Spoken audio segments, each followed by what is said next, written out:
नमस्ते। योग की जब बात होती है ना, तो एक ऐसा स्टेप है जिससे अक्सर लोग नज़रअंदाज कर देते हैं। लेकिन सच तो ये है कि इसके बिना ध्यान की गहराई में उतरना, समझिए, नामुमकिन है। जी हाँ, हम बात कर रहे हैं प्रत्याहार की। ये एक दरवाजे की तरह है जो हमें बाहर की दुनिया के शोर से निकालकर हमारे अंदर की शांति तक ले जाता है। तो चलिए, आज इसी को ज़रा गहराई से समझते हैं। देखिए, हम सब आज एक ऐसी दुनिया में जी रहे हैं जहां हमारा ध्यान, हमारा फोकस लगातार बाहर की ओर खिंचता चला जाता है कि नहीं? कभी फोन की नोटिफिकेशन बज उठती है तो कभी सोशल मीडिया पर घंटों स्क्रॉलिंग चलती रहती है, और वो काम जो कभी खत्म ही नहीं होते। इन सब के बीच होता क्या है? हमारा मन बस बेचैन रहता है। तो कभी सोचा है कि आखिर ऐसा होता क्यों है? मतलब हम सब चाहते हैं कि थोड़ी देर शांति से बैठें, लेकिन ये मन है कि बस मानता ही नहीं। और ये एक ऐसा सवाल है जिससे आज शायद ही कोई हो जो न जूझ रहा हो। इसका जो सबसे पहला लक्षण है ना, वो है एक अजीब सी लगातार बनी रहने वाली बेचैनी। एक जगह टिक कर बैठना भी मुश्किल हो जाता है। ऐसा लगता है जैसे दिमाग में हमेशा कुछ न कुछ करने की धुन सवार है। और इसी बेचैनी के साथ शुरू होती है ओवरथिंकिंग। हमारा मन विचारों के एक ऐसे जाल में उलझ जाता है, एक लूप में फंस जाता है जिसमें से निकलना बहुत मुश्किल लगता है। और फिर मानसिक शांति तो एक सपने जैसी लगने लगती है। और इन सब का नतीजा है भटकाव। हमारी इंद्रियां, हमारी आंखें, हमारे कान, हर चीज बस बाहरी चीजों में उलझी रहती हैं और हम धीरे धीरे अपना कंट्रोल खो देते हैं।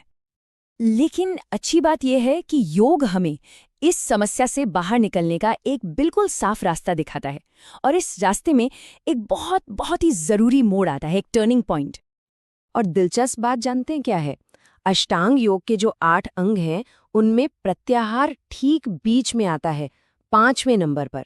और इसीलिए इसे प्रवेश द्वार कहा जाता है। यही वो जगह है जो हमें बाहरी अभ्यास से भीतरी साधना की ओर ले जाती है। इसको ऐसे भी समझ सकते हैं कि प्रत्याहार एक तरह की बाउंड्री लाइन है। इसके एक तरफ है हमारा बाहरी जीवन जो इंद्रियों से चलता है, और दूसरी तरफ है हमारी अंदर की दुनिया, हमारी आध्यात्मिक साधना। तो ये इन दोनों को जोड़ने वाला एक पुल है। तो सवाल उठता है कि भाई आखिर ये प्रत्याहार है क्या चीज? चलिए, इसके असली मतलब को समझते हैं। देखिए, प्रत्याहार शब्द 2 हिस्सों से मिलकर बना है। पहला है प्रति, जिसका मतलब होता है विरुद्ध या वापस, और दूसरा है आहार, जिसका मतलब है भोजन या वो सब कुछ जो हम अंदर लेते हैं, सिर्फ मुंह से ही नहीं बल्कि अपनी इंद्रियों से भी।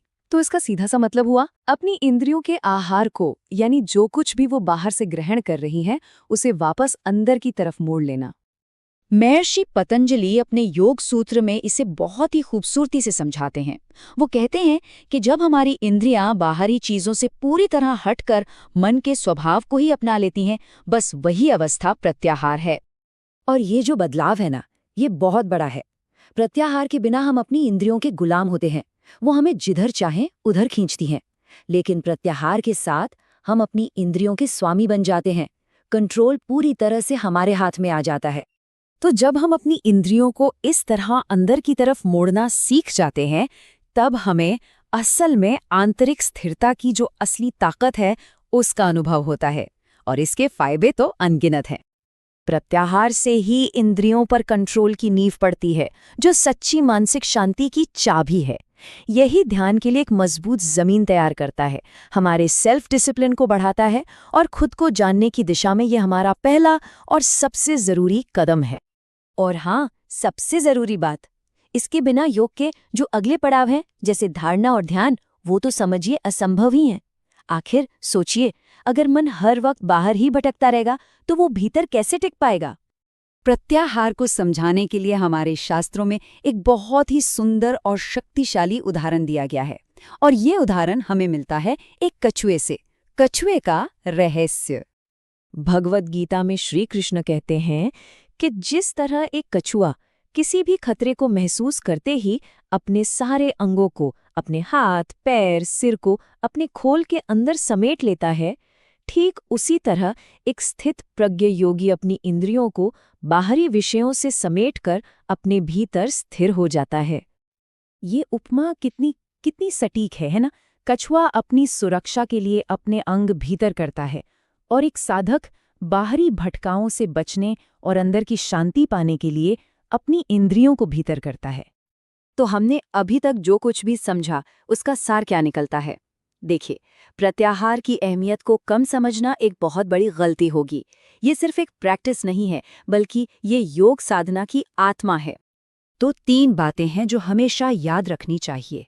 पहली, प्रत्याहार बाहरी दुनिया से हमारे भीतर की यात्रा का पुल है। दूसरी, इसके बिना गहरा ध्यान लग ही नहीं सकता। और तीसरी, अपनी इंद्रियों पर विजय पाना ही असल में खुद पर विजय पाने की शुरुआत है। और अंत में एक बहुत गहरी बात जो इसकी पूरी अहमियत को बस एक लाइन में समेट देती है, वो ये है, जिसने प्रत्याहार साध लिया उसने आधा योग साध लिया। अब ये बात हमें सोचने पर मजबूर करती है कि क्या हम योग के इस सबसे जरूरी कदम पर उतना ध्यान दे भी रहे हैं